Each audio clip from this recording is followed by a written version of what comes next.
जय श्री श्याम बच्चों, मैं Manju Rohila mission paramedical running classes में आपका बहुत बहुत स्वागत करती हूँ। कैसी तैयारी चल रही है आप लोगों की? उम्मीद करती हूँ कि बहुत ज़ोरों शोरों से तैयारी कर रहे हैं आप, क्योंकि आपको गवर्नमेंट सीट जो पानी है और गवर्नमेंट सीट पाने के इसी सफ़र में मैं जुड़ी हुई हूँ आपके साथ। ला रही हूँ आपके लिए बहुत इंपॉर्टेंट टॉपिक। तो पिछली क्लास में कौन सा इंपॉर्टेंट टॉपिक पढ़ा था अपन ने? तो पिछली क्लास में बेटा अपन ने पढ़ा था कि गर्भावस्था में कौन कौन सी असमानताएं आती हैं, एक गर्भवती स्त्री को कौन कौन सी कॉम्प्लिकेशंस को फेस करना पड़ता है। तो उसी टॉपिक के ऊपर एबनॉर्मलिटीज ऑफ प्रेगनेंसी, गर्भावस्था की जटिलताओं के ऊपर आज हम करेंगे अपनी क्लास में एमसीक्यूज। तो देखिए बेटा अपनी स्क्रीन पे जो पहला एमसीक्यू है, the most common cause of first trimester miscarriage, कि पहली तिमाही के गर्भपात का सबसे सामान्य कारण कौन सा है? जो प्रेगनेंसी का ड्यूरेशन होता है, जो first duration of pregnancy, first trimester जिसको बोलते हैं बेटा, जो पहले 3 महीने होते हैं, उनमें जो मोस्ट कॉमन कॉज कौन सा है गर्भपात का, अबॉर्शन का कॉज कौन सा है? तो अपनी स्क्रीन पे देखिए पहला क्वेश्चन है बेटा, क्या मातृत्व संक्रमण, मैटरनल इन्फेक्शन है इसका कारण? क्या क्रोमोसोमल एबनॉर्मलिटीज, गुणसूत्रीय असमानता है इसका कारण? क्या मधुमेह है इसका कारण? डायबिटीज है? या ट्रॉमा है, चोट है?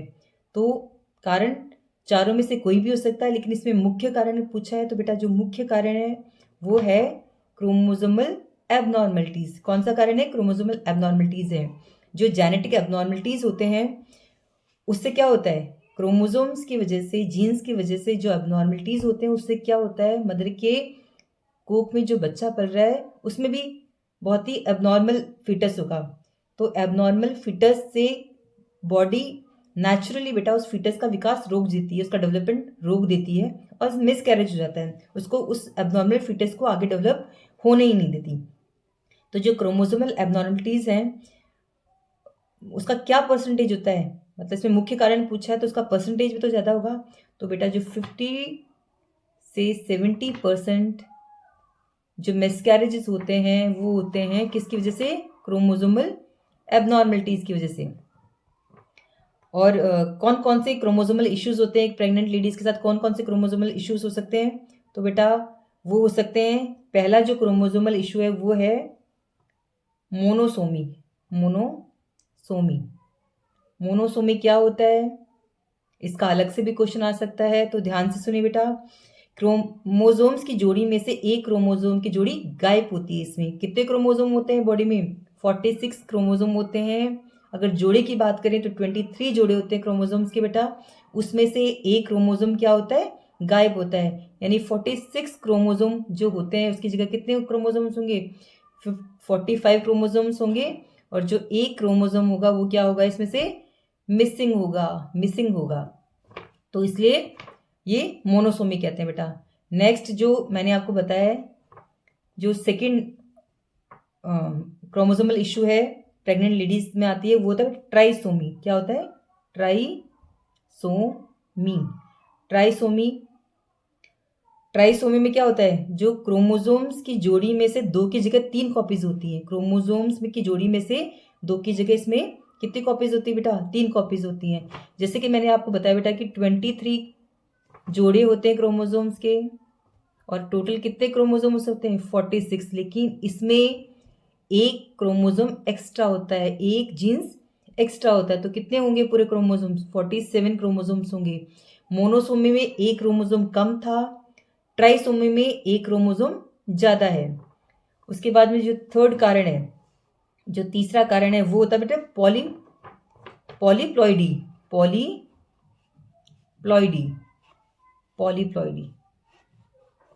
पॉलीप्लॉइडी में होता है बेटा, जैसे कि मैंने आपको अभी बताया कि 23 क्रोमोसोम्स होते हैं, 23 जोड़े होते हैं क्रोमोसोम्स के, 46 पूरे क्रोमोसोम्स होते हैं। तो ये किस उसमें हो गया? ये 2n फॉर्मेट में हो गया, 2n फॉर्मेट में हो गया, क्योंकि 2 इंटू 23 कितना हो गया? 46 हो गया। लेकिन पॉलीप्लॉइडी में क्या होता है? पॉलीप्लॉइडी में बेटा किस फॉर्मेट पे होगा ये क्रोमोसोम्स? लेकिन इसमें क्रोमोसोम्स किस सेट में होते हैं? क्रोमोसोम्स इसमें बेटा 3n और 4n के सेट में होते हैं। 2n की जगह 3n और 4n के सेट में होते हैं।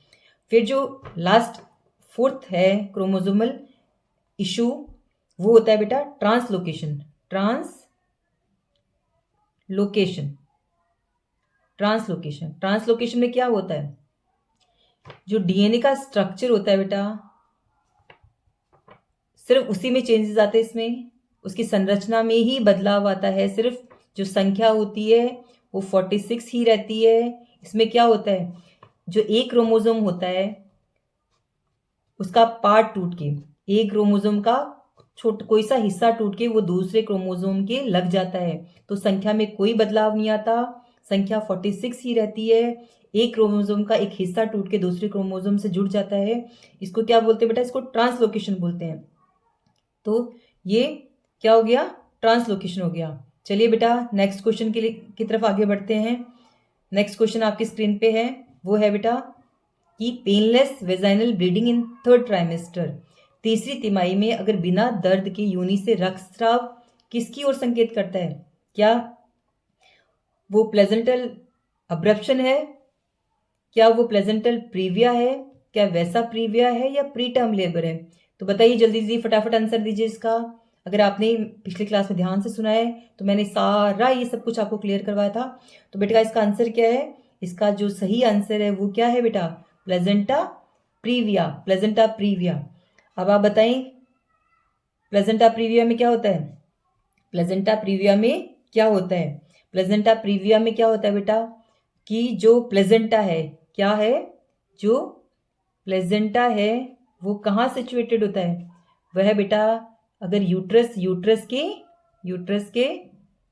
निचले हिस्से में सिचुएटेड होता है। प्लेजेंटा प्रीविया में जो प्लेजेंटा है वह यूट्रस के निचले हिस्से में स्थित होता है, और ये क्या करता है बेटा, ये सर्विक्स को पार्शली, आंशिक रूप से या पूर्ण रूप से ढक देता है। क्या करता है, ये सर्विक्स को आंशिक या पूर्ण रूप से ढक देता है। प्लेजेंटा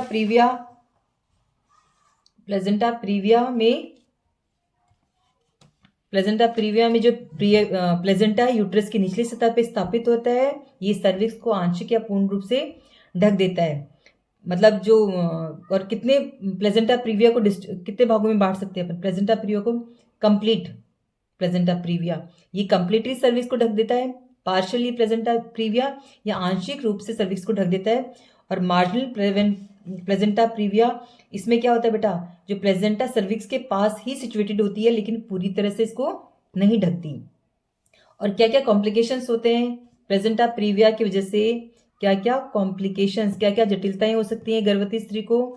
तो बेटा उसको क्या क्या हो सकता है, मतलब क्या क्या कॉम्प्लिकेशंस होते हैं, उसको हैवी ब्लीडिंग हो सकती है, प्रीटर्म डिलीवरी हो सकती है, पूरी गर्भावस्था का जो टाइम है उससे पहले उसकी डिलीवरी हो सकती है, मैटरनल शॉक हो सकता है, गर्भवती माता शॉक में जा सकती है, फीटल डिस्ट्रेस हो सकता है, इवन डेथ भी हो सकती है फीटस की।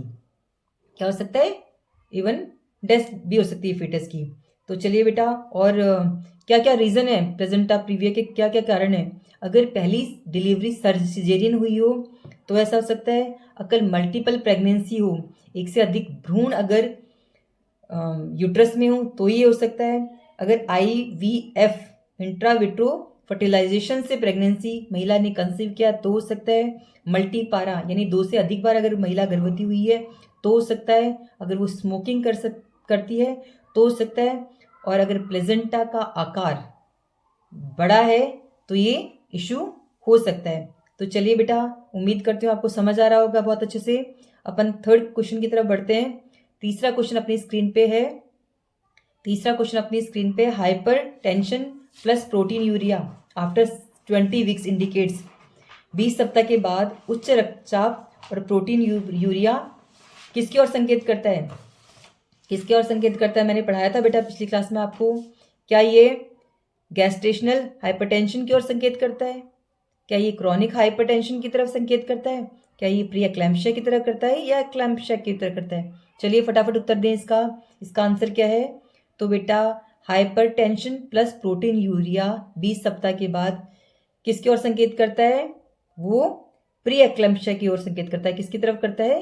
प्री एक्लैम्पशिया की ओर संकेत करता है कि गर्भावस्था के 20 सप्ताह के बाद अगर स्त्री में उच्च रक्तचाप है और उसकी यूरिन में प्रोटीन की मात्रा आ रही है तो वो क्या हो सकता है? वो हो सकता है बेटा प्री एक्लैम्पशिया। प्री एक्लैम्पशिया में बीपी कितना ऊपर होगा? तो प्री एक्लैम्पशिया में जो ब्लड प्रेशर है वो ग्रेटर देन या फिर इक्वल टू होता है बेटा 140/90 mm ऑफ Hg। जब गर्भवती स्त्री का बीपी 140 और 90 से ऊपर या उसके बराबर हो तो, और अगर इसकी यूरिन में प्रोटीन आ रहा हो 20 सप्ताह के बाद, तो वो इंडिकेट करता है बेटा प्री एक्लैम्पशिया। यानी हम बोल सकते हैं कि अगर इजीली अपन इसको पढ़ें, अगर इजी भाषा में इसको पढ़ें तो अपन बोल सकते हैं कि high BP plus protein urea क्या कर सकती है, ये ऑर्गन डैमेज भी कर सकती है। क्या कर सकती है बेटा, ये ऑर्गन डैमेज भी कर सकती है। और ये किसके लक्षण है, ये प्री एक्लैम्पशिया के लक्षण है, ये प्री एक्लैम्पशिया के लक्षण है। आगे बढ़ते हैं अपने चौथे क्वेश्चन की तरफ। चौथा क्वेश्चन है बेटा हॉलमार्क ऑफ एक्लैम्पशिया। हॉलमार्क का मतलब था प्रमुख चिन्ह, प्रमुख साइन कि एक्लैम्पशिया का मुख्य लक्षण कौन कौन सा है। तो पहला है क्या सीवियर गंभीर सिरदर्द एक्लैम्पशिया का लक्षण है। दूसरा है द्वारे, तीसरा है धुंधली दृष्टि, चौथा है प्रोटीन यूरिया। तो अभी मैंने आपको प्री एक्लैम्पशिया पढ़ाया था। प्री एक्लैम्पशिया में बेटा क्या क्या हो सकता है, सिरदर्द भी हो सकता है, धुंधली दृष्टि भी हो सकती है, प्रोटीन यूरिया भी हो सकता है। लेकिन एक्लैम्पशिया प्री एक्लैम्पशिया का ही गंभीर रूप है। तो इसके अंदर क्या, अगर इसको सिंपल सी भाषा में अगर अपन बोले तो अगर प्री एक्लैम्पशिया के लक्षणों के साथ साथ, प्री एक्लैम्पशिया के लक्षणों के साथ साथ अगर गर्भवती स्त्री में दौरे भी आते हों, फिट्स, क्या आते हों, फिट्स यानी दौरे, तो वो क्या होता है बेटा, वो होता है एक्लैम्पशिया। तो इसका सही उत्तर क्या है, दौरे। इसका सही उत्तर है बेटा सीजर्स अगर आते हो तो मुख्य लक्षण है एक्लैम्पशिया के। तो गर्भवती, ये एक मेडिकल इमरजेंसी है, गर्भवती स्त्री को तुरंत डॉक्टर के पास लेके जाना है। तो गर्भावस्था में अगर बीपी हाई है, अगर प्रोटीन यूरिया है, अगर दौरे आते हैं तो वो एक्लैम्पशिया हो गया। इसके साथ साथ आपको हेडेक हो सकता है, ब्लर विजन हो सकता है, और क्या होता है, स्वेलिंग भी आ सकती है। तो एक्लैम्पशिया में का मुख्य चिन्ह क्या है बेटा, दौरे आना। तो चलिए नेक्स्ट क्वेश्चन की तरफ बढ़ते हैं अपन, क्वेश्चन नंबर 5। तो क्वेश्चन नंबर 5 है painful vaginal bleeding and a tender uterus indicates. दर्द के साथ योनि से रक्तस्राव और गर्भाशय में कोमलता किसके ओर संकेत करता है। बताइए बेटा किसके ओर संकेत करता है, क्या ये प्लेजेंटा प्रीविया है, क्या प्लेजेंटल अब्रप्शन है, क्या सर्वाइकल इनकम्पिटेंस है, या थ्रेटेंड अबॉर्शन है। क्या है इसका सही उत्तर, तो इसका सही उत्तर है बेटा प्लेजेंटा अब्रप्शिया। क्या है इसका सही उत्तर, इसका सही उत्तर है बेटा प्लेजेंटल अब्रप्शिया, प्लेजेंटल अब्रप्शन इसका सही उत्तर है। प्लेजेंटल प्रीविया में तो क्या होता है, जो वेजाइनल ब्लीडिंग होती है वो पेनफुल नहीं होती, वो पेनलेस होती है। और इसमें क्या होता है, यूट्रस थोड़ा प्लेजेंटल अब्रप्शन में जो ब्लीडिंग होती है वो बहुत ही पेनफुल होती है, और यूट्रस क्या होता है बेटा, गर्भाशय क्या होता है, वो थोड़ा सॉफ्ट हो जाता है। तो प्लेजेंटल अब्रप्शन होता है क्या है, प्लेजेंटल अब्रप्शन होता है बेटा कि जो इसमें ये गर्भावस्था की गंभीर स्थिति बोल सकते हैं इसको, इसमें यूट्रस की जो दीवार से प्लेजेंटा क्या होता है, प्लेजेंटा यूट्रस की दीवार से डिलीवरी, जब आपका गर्भकाल पूर्ण हो जाता है तब अलग होता है, लेकिन प्लेजेंटल अब्रप्शन में वह समय से पूर्व ही प्लेजेंटा यूट्रस की दीवार से अलग हो जाता है, जिस वजह से क्या होती है, बहुत ही हैवी ब्लीडिंग होती है। और ये अधिकतर कब होता है, सेकेंड और थर्ड ट्राइमेस्टर में। जो प्लेजेंटा प्रीविया था वो भी बेटा सेकेंड और थर्ड ट्राइमेस्टर में इसके चांसेस मैक्सिमम होते हैं, ये भी सेकेंड और थर्ड ट्राइमेस्टर में प्रॉब्लम होती है। अब्रप्शन के क्या कारण है, प्लेजेंटा अब्रप्शन क्यों हो सकता है बेटा, इसका कारण हाइपरटेंशन भी इसका कारण हो सकता है। PIH प्रेगनेंसी इंड्यूस हाइपरटेंशन, यानी प्रेगनेंसी के दौरान, प्रेगनेंसी की वजह से जो हाई बीपी होता है वो भी इसका कारण हो सकता है। और प्री एक्लैम्पशिया भी इसका कारण हो सकता है। एक्सीडेंट हो, कोई ट्रॉमा हो, स्मोकिंग हो, गर्भवती स्त्री अगर अल्कोहल का यूज़ कर रही हो, अचानक अगर पेट पे कोई प्रेशर पड़ता है, कोई दबाव पड़ता है, तो ये भी इसका कारण हो सकता है। अगर मल्टीपल प्रेगनेंसी है, अगर गर्भवती स्त्री के गर्भ में 2 से अधिक भ्रूण है तो भी ये इसका कारण हो सकता है। क्या क्या सिम्टम्स होते हैं जो मैंने अभी आपको बताया है, जो ऊपर भी क्वेश्चन में पूछा ही है, सिम्टम्स दिए हैं, उसके आधार पे आपको प्रॉब्लम डायग्नोज करनी है। तो गंभीर दर्द होगा बेटा इसमें वेजाइनल ब्लीडिंग होगी, एब्डोमेन आपका जो है वो है क्या हो जाएगा, एब्डोमेन क्या हो जाएगा, वो कठोर हो जाएगा। गर्भाशय में तो कोमलता फील होगी, लेकिन आपका जो पेट है बेटा वो रिजिड हो जाएगा, कठोर हो जाएगा। फीटल मूवमेंट्स, गर्भवती स्त्री को अपने बच्चे के जो मूवमेंट्स है वो महसूस होना बंद हो जाएंगे या ना के बराबर होंगे। और गर्भवती स्त्री शॉक में चली जाएगी। शॉक का मतलब जैसे कमजोरी, चक्कर आना और उसकी धड़कनें बहुत तेज होना। तो बेटा ये हो गया प्लेजेंट वाइब्रेशन। नेक्स्ट क्वेश्चन है अपनी स्क्रीन पे, वो है छठा क्वेश्चन कि a major risk factor for gestational diabetes, गर्भावधि मधुमेह के लिए प्रमुख जोखिम कारक। मतलब गर्भावस्था में जो डायबिटीज, जो मधुमेह होता है, उसका प्रमुख कौन सा कारण है?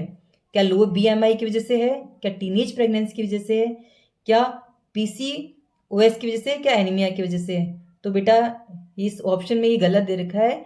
यहाँ लो की जगह क्या होगा, ये लो की जगह क्या होगा, यहाँ हाई बीएमआई। आप इसमें सुधार करें, अधिक BMI, body mass index. BMI का मतलब क्या हुआ? बीएमआई का मतलब होता है बेटा बॉडी मास इंडेक्स, यानी मोटापा, ओबेसिटी जिसको बोलते हैं। तो जो प्रमुख कारण है गर्भावस्था के दौरान, गैस्ट्रेशनल डायबिटीज का, वो है बेटा मोटापा, obesity.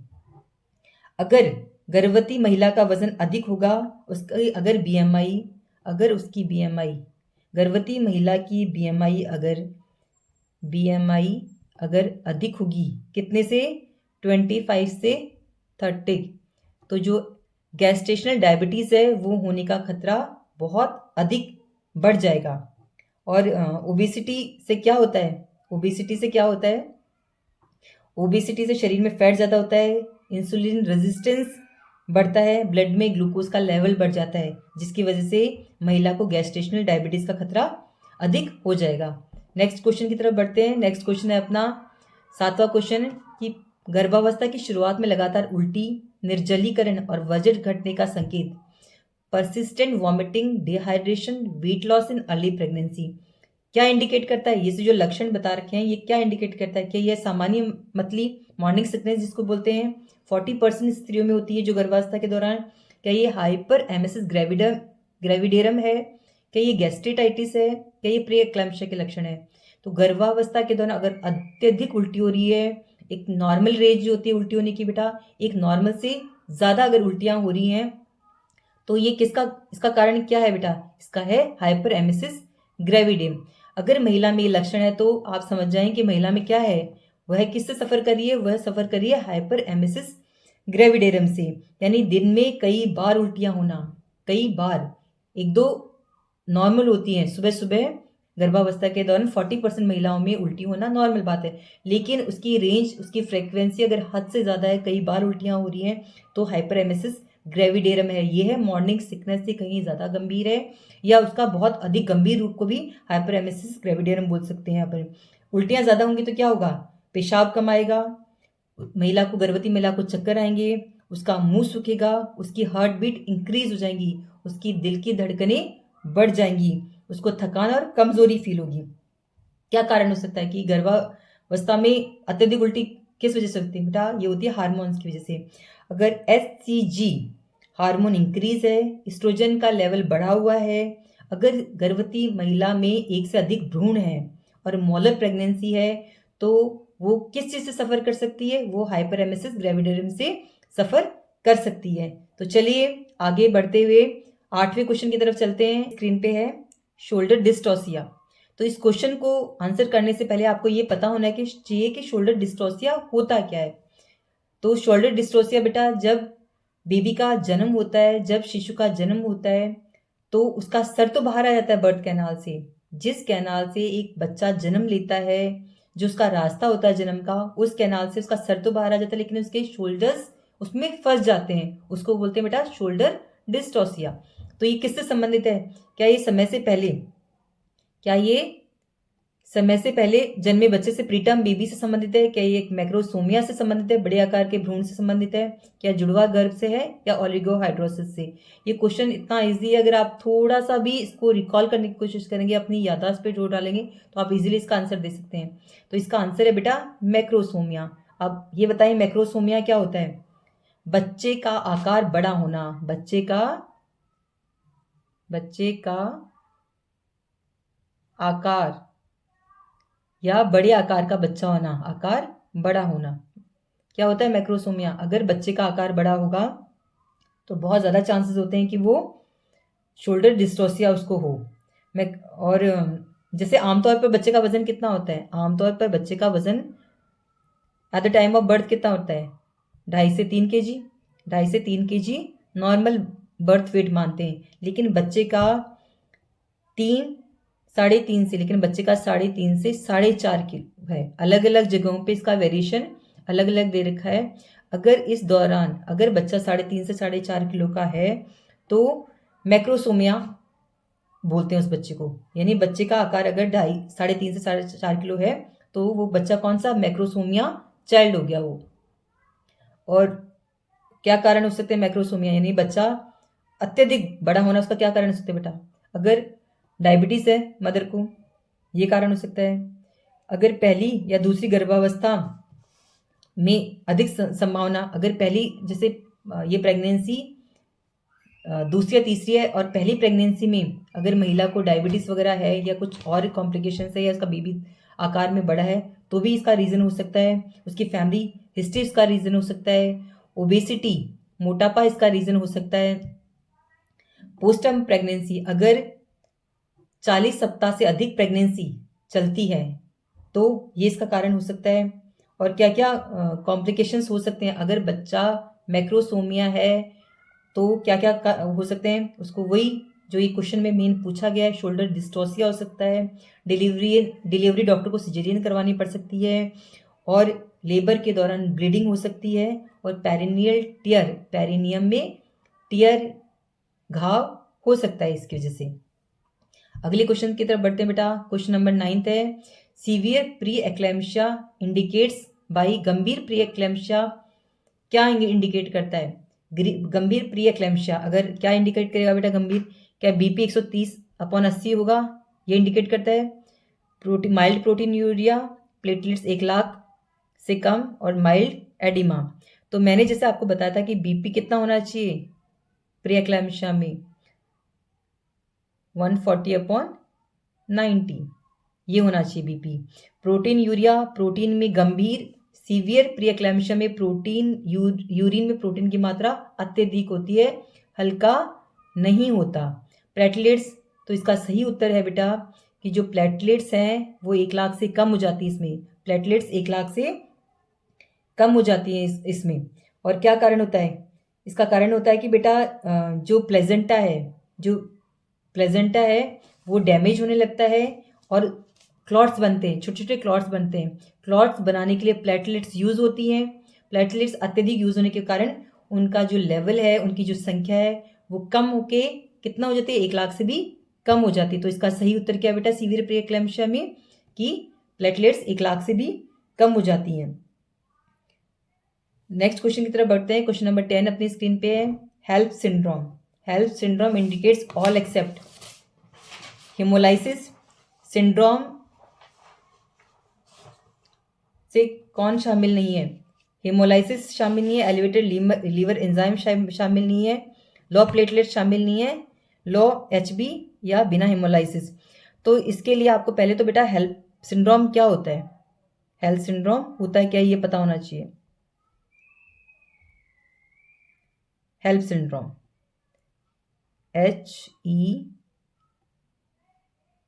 HELLP, HELLP syndrome. Haemolysis, elevated liver enzyme, low platelets. तो इसमें क्या होता है बेटा? हेमोलाइसिस यानी लाल रक्त कोशिकाओं का टूटना, लीवर एंजाइम का बढ़ना और प्लेटलेट्स की संख्या 1 लाख से भी कम होना, ये होता है हेल्प सिंड्रोम। तो इसमें हेमोलाइसिस भी होता है, एलिवेटेड लीवर एंजाइम भी होता है, जो बी ऑप्शन है अपना, प्लेटलेट्स लो भी होती हैं। कौन सा ऑप्शन जो इसके अंदर नहीं आता वो है बेटा लो एचबी। लो एचबी बिना हेमोलाइसिस हुए, हेमोलाइसिस के बिना ही एचबी कम हो रहा है, हेल्प सिंड्रोम के बिना ही अगर किसी गर्भवती स्त्री का हीमोग्लोबिन कम हो रहा है तो वो इसके अंदर शामिल नहीं होता। आगे बढ़ते हैं 11वें क्वेश्चन की तरफ अपना। Pre eclampsia is clinically diagnosis when BP is, मैंने आपको पहले भी करवाया था कि प्री एक्लैम्पशिया कब डायग्नोस होता है, क्या वह 120/80, बीपी की जो नॉर्मल रेंज है वो क्या है बेटा 120/80। तो ये तो हो ही नहीं सकता इसका आंसर। क्या 130/90? नहीं, ये भी नहीं हो सकता इसका आंसर। क्या 140/90? ये हो सकता है, हाँ बेटा ये इसका आंसर जो सही आंसर है वो क्या है 140 यानी बीपी अगर गर्भवती स्त्री का 140/90 या इससे अधिक है, या इससे अधिक है तो उसको क्या हो सकता है, उसको प्री एक्लैम्पशिया इसी स्तर पे डायग्नोस होता है। ये भी प्री एक्लैम्पशिया में आता है, लेकिन डायग्नोस कब होगा, अगर गर्भवती स्त्री का बीपी 140/90 है तो उसको प्री एक्लैम्पशिया डायग्नोस हो जाएगा। अगले क्वेश्चन की तरफ बढ़ते हैं अपन। अगला क्वेश्चन अपनी स्क्रीन पे है, the most common cause of antepartum hemorrhage, गर्भावस्था में प्रसव पूर्व रक्तस्राव के सबसे सामान्य कारण कौन सा होता है? क्या प्लेजेंटा प्रीविया होता है सबसे सामान्य कारण, अब्रप्शो प्लेजेंटा होता है, सर्वाइकल पॉलिप होता है, बोथ ए और बी होता है? इसका उत्तर कौन सा है बेटा?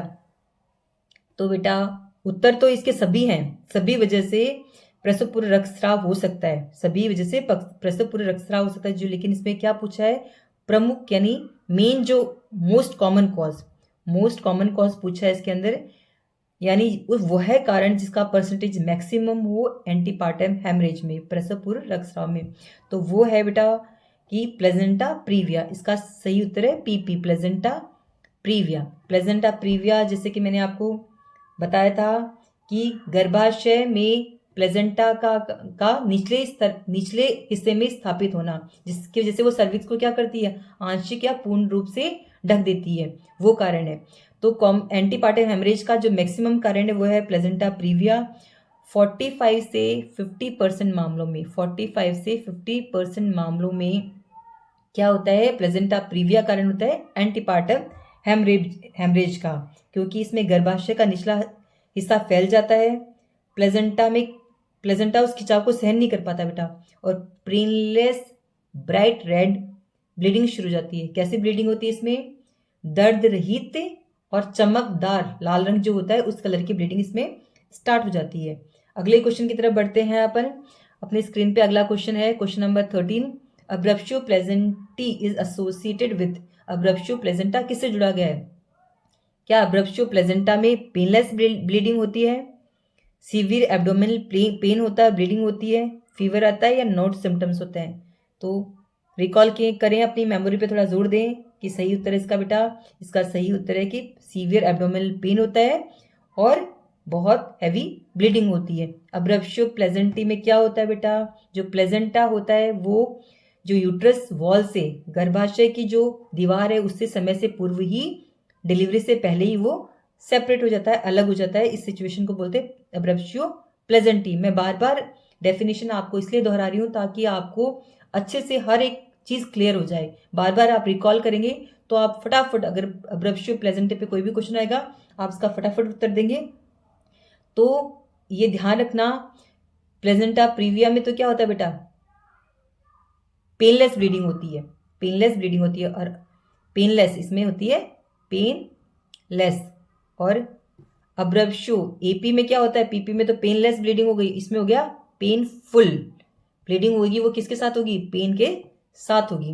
नेक्स्ट क्वेश्चन की तरफ अपन बढ़ते हैं। नेक्स्ट क्वेश्चन है, most common cause of early pregnancy bleeding, प्रारंभिक गर्भावस्था में रक्तस्राव का सबसे सामान्य कारण कौन सा होता है? जो डिलीवरी की स्टार्टिंग होती है, क्या एक्टोपिक प्रेगनेंसी होती है इसका सामान्यतः कारण? क्या एक्टोपिक प्रेगनेंसी होती है, क्या मिसकैरेज होता है, क्या मॉलर प्रेगनेंसी होती है, क्या इन्फेक्शन होता है? ध्यान से दिमाग पर जोर डालें, आप फटाफट इसका आंसर कर सकते हैं। तो इसका मेन कारण क्या होता है बेटा, कि स्टार्टिंग में अबॉर्शन, स्टार्टिंग में अबॉर्शन की वजह से क्या होता है, प्रेगनेंसी में ब्लीडिंग, अर्ली प्रेगनेंसी में जो ब्लीडिंग होती है वो अबॉर्शन की वजह से होती है। और अबॉर्शन भी स्पेशली जो थ्रेटेंड अबॉर्शन जिसको बोलते हैं, थ्रेटेंड अबॉर्शन, उसकी वजह से गर्भावस्था के प्रारंभिक जो समय है उसमें ब्लीडिंग स्टार्ट हो जाती है। बेबी का विकास तो जारी रहता है। थ्रेटेंड अबॉर्शन में क्या होता है, बेबी का विकास तो जारी रह सकता है, वो सर्वाइव कर सकता है कुछ दिन के लिए, लेकिन जो ओस है, ब्लीडिंग तो होती है लेकिन ओस इसमें बंद रहती है। और ये किस वजह से होता है बेटा, अगर फर्टिलाइज्ड एग यूट्रस की दीवार पे चिपक जाए तो उस वजह से भी अबॉर्शन हो सकता है। अगर कोई हार्मोनल इम्बैलेंस हो उस वजह से भी हो सकता है। अगर कोई गुणसूत्रीय असमानताएं, क्रोमोसोमल एबनॉर्मलिटीज हो उस वजह से भी हो सकता है। अगले क्वेश्चन की तरफ बढ़ते हैं, तो इसका सही उत्तर है मिसकैरेज। अगले क्वेश्चन की तरफ बढ़ते हैं, क्वेश्चन नंबर 15 अपनी स्क्रीन पे बेटा। Classic triad of ectopic pregnancy, की एक्टोपिक प्रेगनेंसी के लिए पहचानने के लिए एक प्रसिद्ध क्लासिक ट्रायड होती है, वो क्या होती है? तो क्या नोजिया, वॉमिटिंग, डायरिया होता है इसका? क्या एमनोरिया, एब्डोमिनल पेन, वेजाइनल पर ब्लीडिंग पर वेजाइना होती है? फीवर, पेन, स्वेलिंग होती है? हेडेक्स, डिजीनेस और फेंटिंग होती है? तो मेरे बच्चों इसका सही उत्तर है एमनोरिया, एब्डोमिनल पेन, ब्लीडिंग पर वेजाइना। एक्टोपिक प्रेगनेंसी में एमनोरिया का मतलब ही होता है कि जो पीरियड्स मिस होना, महिला में पीरियड्स का मिस होना बोलते हैं एमनोरिया। एमनोरिया एमनोरिया में एक्टोपिक प्रेगनेंसी में क्या होता है कि जो महिला के पीरियड्स हैं वो मिस होते हैं या फिर काफ़ी लेट आते हैं, उसमें एब्डोमिनल पेन होता है और वेजाइना से हल्की हल्की इरेगुलर ब्लीडिंग होती है। और पेन कैसा होगा इसमें बेटा, इसमें एक तरफ लेटरल साइड में एक तरफ ही पेन होता है और चुभन जैसा, जैसे सुई जैसी कोई चुभ रही हो ना, वैसा पेन होता है। तो ये हो गया classic triad of ectopic pregnancy. क्या आपको पता है एक्टोपिक प्रेगनेंसी किसको कहते हैं? वह प्रेगनेंसी जो गर्भाशय के अलावा होती है उसको बोलते हैं एक्टोपिक प्रेगनेंसी। यानी ये प्रेगनेंसी गर्भाशय में जो फर्टिलाइज्ड एग है वह गर्भाशय में इम्प्लांट नहीं होता बेटा। और इसमें अधिकतर जो कारण है, अधिकतर केसेस में कहाँ इम्प्लांट होता है फर्टिलाइज्ड एग? फैलोपियन ट्यूब में। तो एक्टोपिक प्रेगनेंसी में अधिकतर फैलोपियन ट्यूब में ही जो फर्टिलाइज्ड एग है, निषेचित अंडा है, वो स्थापित होता है। तो आपकी आज क्लास में इसी क्रम को मैं मेरी नेक्स्ट क्लास में जारी रखूंगी बेटा। आई होप आप सब लोगों को आज के क्वेश्चंस बहुत अच्छे से समझ आए होंगे। ये एग्जाम्स की दृष्टि से बहुत ही इंपॉर्टेंट क्वेश्चंस है, तो आप प्लीज़ ध्यान से पढ़ें, अपने दोस्तों को ज़्यादा से ज़्यादा मेरी क्लास के बारे में बताएं। मेरा जो यूट्यूब चैनल का लिंक है उसको शेयर करें और मेरे चैनल को लाइक करें बेटा, कमेंट्स करें, अच्छे अच्छे कमेंट्स करें और शेयर करें। Bye bye.